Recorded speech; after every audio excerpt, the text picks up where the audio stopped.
Iraq has a reputation to be a bad place for journalists. Not only is it unsafe or dangerous for journalists, but the Iraqi government does not protect the citizens' rights. Freedom of expression has been violated the most widely across Iraq from terrorist group ISIS to the Iraqi security forces. Back in 2003, the Iraq War broke out and began to topple the Iraqi government. The Iraq War started because there was armed conflict occurring in Iraq, and the US and UK found that the possessions of Iraq's weapons of mass destruction posed as a threat to them. They decided to get involved and take down Iraq before they could attack either one of the countries. After the Iraq War came to an end in 2011, the Iraqi government made no effort to enforce rights that have been or are currently being violated. Freedom of expression was a right that was being violated from the start. Peaceful protesters were being severely beaten by law and security forces. Journalists are currently being brutally beaten for just doing their jobs. A story about journalists in Iraq has surfaced saying, the attack started when one of the journalists tried to take a photo in front of Al-Fayyad. The journalist was allegedly beaten by the bodyguards, and when other journalists protested in solidarity with their colleague, many of them were attacked as well.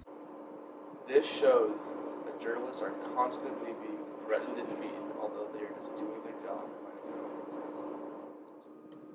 Unfortunately, Iraq has not done much to help enforce this human right. In result, the U.S. has to get involved and bring back some American journalists that have been captured by ISIS. There have been no groups or organizations started in response to these human rights violations, although there really should be some made. Countries with similar issues have taken similar approaches to address this issue. There have mostly been peaceful protests in other countries, but even during peaceful protests, the citizens and journalists who exercise freedom of expression are stripped of their rights as they are beaten by security forces. The Human Rights Watch says more than 20 journalists covering protests in Kurdistan said that security forces and their proxies routinely threatened journalists, subjected them to arbitrary arrests, beatings, and harassment, and confiscated or destroyed their equipment. This shows that even though people are trying to get their point across peacefully, they still end up being threatened and beaten. How can these protesters stay peaceful if they are being unnecessarily harmed by forces when they are simply expressing their opinions on human rights? This just shows how Iraq is ignorant towards helping their citizens and giving them the rights they are entitled to. Some realistic and achievable solutions in this country would be 1. The government should allow the release of certain media to the public after government officials have checked and said it was okay to open to the public.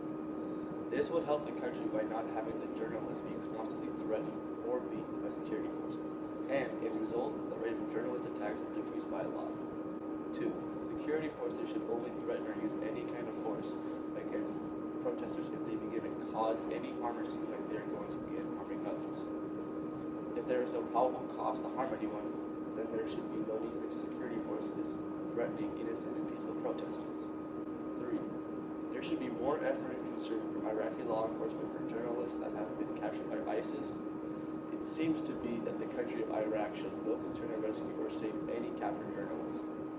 Since the Iraqi government is not doing much of anything to bring back these journalists, the U.S. is beginning to become more and more involved in taking down the infamous terrorist group ISIS and bringing journalists home to their families. Freedom of expression is a right that is commonly used in every country every day. It is very important that countries ensure the rights of their people and make sure they are running a fair society. We have rights for a reason, so exercise them.